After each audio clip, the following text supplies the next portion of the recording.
Hi, everybody. Mitch Chab, I'm here. Thanks for joining me today. This is this week's security news update.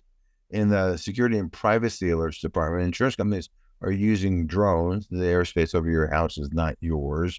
And they're using that to both deny claims like, oh, look at this roof, it's substandard, when in fact it's not actually, or drop coverage for that matter. Gee, you got too many trees on your property. It sounds like a fire hazard. We don't want to insure you.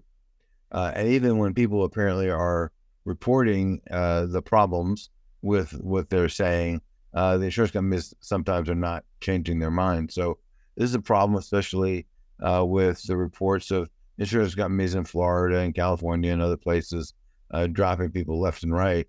AI is just going to make it easier for them to go off and say, well, we're only sure the people who are low risk, but we're not going to insure everybody else. Next, apparently EV charging stations are a hot target for hackers. EV charging stations must have an internet connection in order to work, and they're likely not behind a firewall. Hackers have figured this out. They're also stealing the copper wire in the charging stations.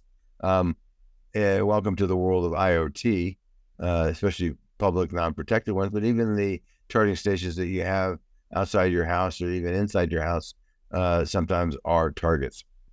And lastly, in the alerts department, the Fourth Amendment is for sale, at least for now. Congress is working on a bill called the Fourth Amendment is not for sale. Whether it ever makes it to a floor vote is not clear, but it might, and possibly soon. Scared that this may actually become law and trying to discourage the Congress from doing their job, the DoD and the intelligence community are separately working on non-binding policies and guidance for their purchase and use of personally identifiable information on Americans, given that Congress does not trust the executive branch, and there's certainly been potential reason for that. Congress is likely to go off and vote on this law anyway. We'll see whether it does. But given Congress's general dysfunction, there's no telling what might actually happen. The intelligence community in particular doesn't like the proposed bill because it would mandate what they do, and they would much rather have a non-binding memo that they wrote that doesn't mean anything. And so we'll see what Congress does.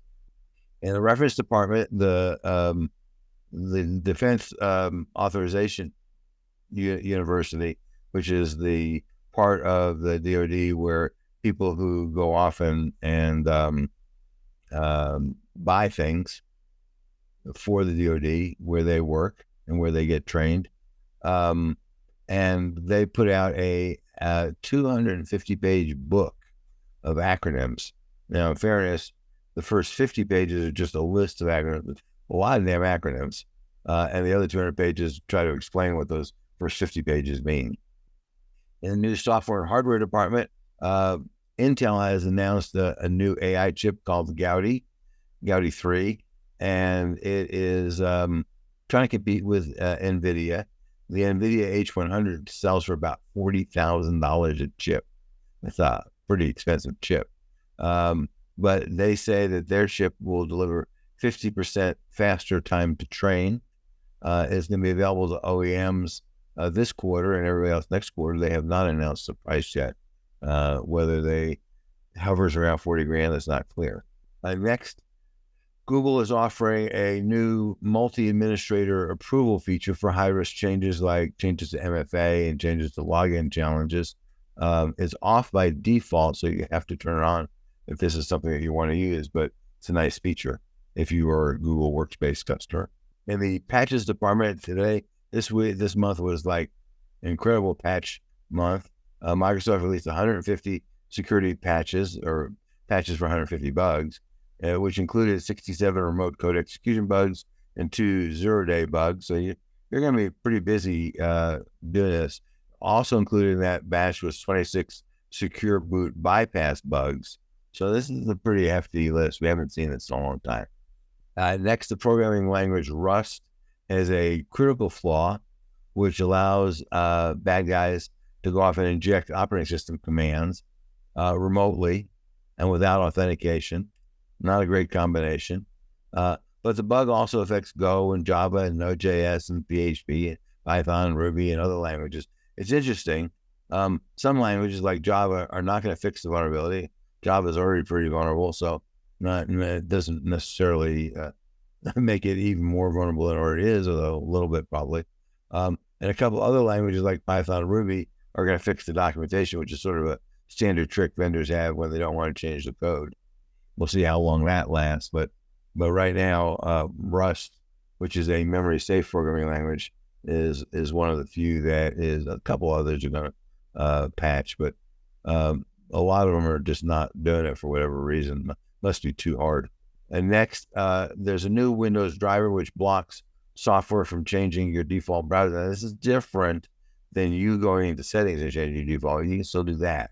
But some of the automation scripts that are out there that big companies use and vendors use like to do that automatically, which is pretty cool. But the Microsoft is facing some heat from the European Union, so it looks like they've blocked that from the automation side. In the legislative and legal department, this is going to get a little dicey here. Congress is trying again for a national privacy law.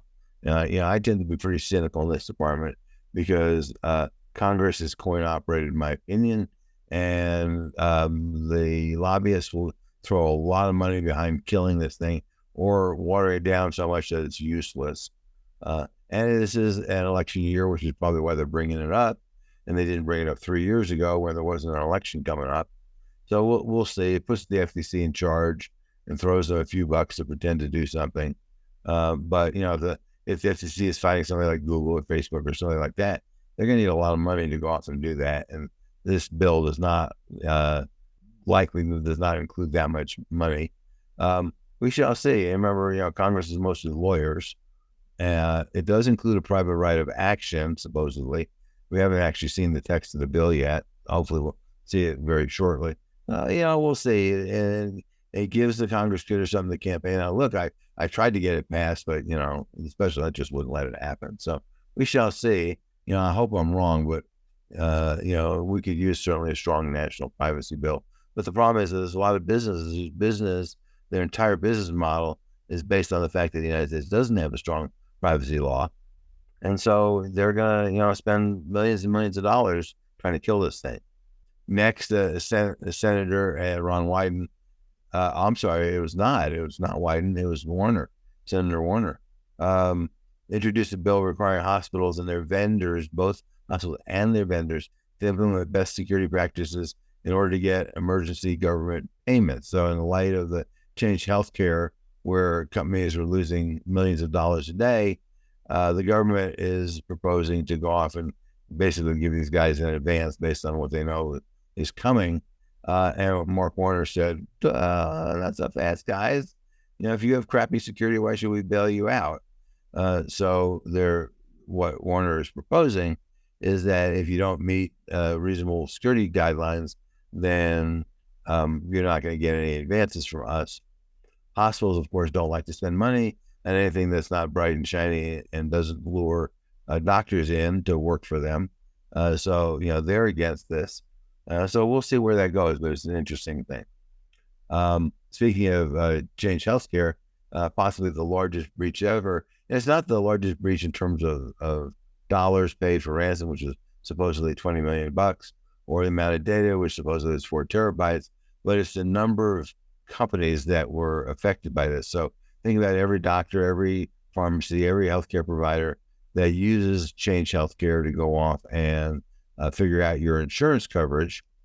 All that data potentially was compromised, and all these folks are going to have to go off and do something in terms of notification. So it's not clear what's going to happen, how that's going to work, but it's a big mess, and the trade associations have asked Health and Human Services for some guidance in terms of what they want them to do.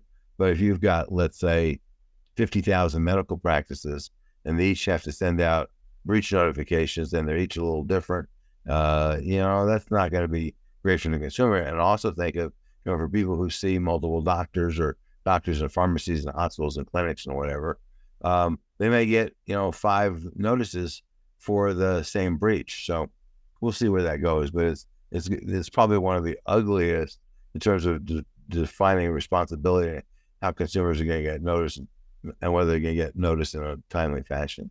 Third-party risk, my favorite topic to talk about because it seems to be a bottomless pit. This time it's a DOJ vendor, Department of Justice vendor that loses it. They were working for the DOJ a Medicare lawsuit overcharging, and they got hacked.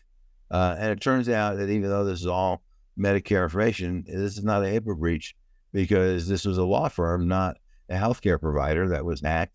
And HIPAA doesn't cover law firms. It covers healthcare covered entities, healthcare providers, and business associates of them, healthcare entities. This was the government that has engaged them. So we shall see where that goes. But apparently, it's not covered by HIPAA for sure.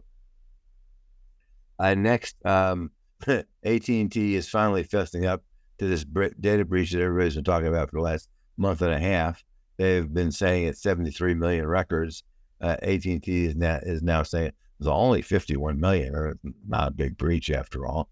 And a lot of those people were potentially people who are no longer AT&T customers, but even if they were no longer AT&T customers, originally they said, only their social security number was breached. Now they're saying it's names and mailing addresses and email and phone numbers and date of birth and social security numbers and other stuff. And this is separate from a breach of 9 million customers that they disclosed last month. So it's not been a good couple of months for AT&T. Next, Microsoft wants to introduce you to 800 of their closest friends. They've had this mail app, which is included in Windows, which is, pretty basic, but it works. And they're replacing it with an Outlook app, which is different than the Outlook program, which is part of Office 365. This is the free Outlook version. It's going to be an app in addition to being a website. And they're going to go off and scrape the data, which, now what everybody does. So this is probably not any worse than Google's Gmail product. But nonetheless, the disclosure is a little scary when they say, gee, we're going to share this with 800 of our closest friends. Next, one of the Beltway bandit defense contractors was hacked, and they lost information. And this is the Defense Department has been trying to play this down. We don't really know what the reality is, other than what we do know is the contractor is Acuity. They're in Virginia, that part of the Beltway. And the hackers stole data belonging to our Five Eyes national security partners, things like, names of security folks inside the organization and other names, email addresses, cell phone numbers, all kinds of stuff like that. The hackers were initially selling the data for $3,000. Now it's free to anyone on the dark web. And I'm sure the bad guys are pouring all over that to see whether or not they can use this to socially engineer anybody that's involved in, the intelligence community, whatever. And next, we have the security news bites for this week. The administration has announced a preliminary agreement for a new high-tech chip factory in Arizona. Actually, it's 3 chip factories. They're going to be for 2 nanometer, 3 nanometer chip technologies, which is really, really tiny. And that's great that stuff is going to be manufactured in the United States as opposed to elsewhere. They're proposing to give them a $6 billion subsidy to do that because it's more expensive to do this in the United States than to do it in unfriendly countries who are also giving their companies subsidies. There is a significant risk of using hardware past its expiration date. Hardware does have an expiration date, just like that carton of milk in your fridge. And we're learning the hard way. D-Link has some nasty bugs in some of their network attached storage. They're not going to fix it. They say, it's old stuff. We're not fixing it. Apple is now continuing to warn users in up to 150 different countries. Recently, they did that for people in 92 countries out of the 150. They don't want to call it, or the states that are doing this don't want them to call it, let's be blunt about this, state-sponsored hacking. So they're calling it mercenary spyware. So mercenary spyware is a secret code that means state-sponsored hacking. So they've been telling people about this, which is good. Kudos to Apple. The U.S. Space Force says it needs help from Musk and Bezos in order to remain competitive. And that's the defense industrial complex that's been around forever. Just those two players happen to be really big players in the world. And as a result of that, they're going to be key parts here. But tech is what's going to have them win, them being the defense community. And so they're just saying we need help. And that means they need money.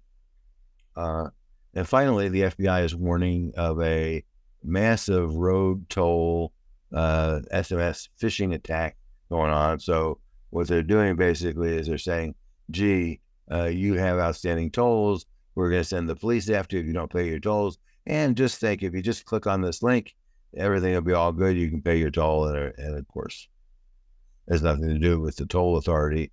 And you probably don't have any tolls anyway. So take those messages with a grain of salt. Go to the real toll authority's website, check whether you actually have any outstanding tolls or not. And if you do, pay them. Until next time, obviously, if we can help you, we'd love to do that. Please contact us and stay safe. Thanks for listening. Thank you for watching. For more information or to purchase this or any other of our board or executive services, visit us at cybersecurity.com. Call us at 303-887-5864 or email us at rh@cybersecurity.com. Goodbye.